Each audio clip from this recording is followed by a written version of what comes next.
আপনার কি সমস্যা হচ্ছে বলুন?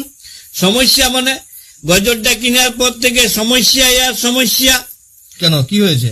তাহলে শুনুন, প্রথম থেকে আপনাকে বলি যেদিন ফ্রিজটা কিনে নিয়ে এলাম তো বলি কি রাখবো, তো আপনারা বলেছিলেন যা রাখবেন টাটকা তাজা থাকবে।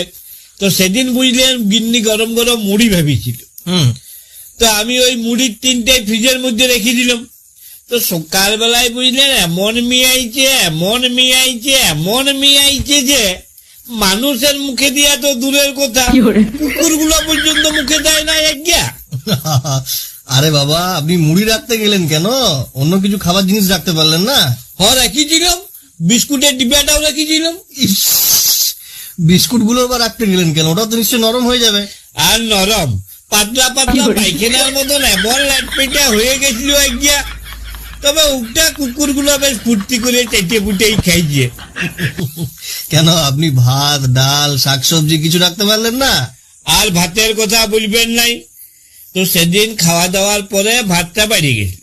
তো গিন্নিকে বললাম, শুনো এক কাজ করো, ভাতটা জল ঢেলে ফ্রিজে রেখে দাও, দেখি ফ্রিজে আমার নিটা কেমন হয়। তো গিন্নিও কি করলে, ভাতে জল ঢেলে দেখছি শুদ্ধ ডিপ ফ্রিজে রেখে দিল। সকালবেলাতে দেখছি বসায় ভাতের আইসক্রিম হয়ে গেছে। মেয়ে আমারও চুষি খেলিও।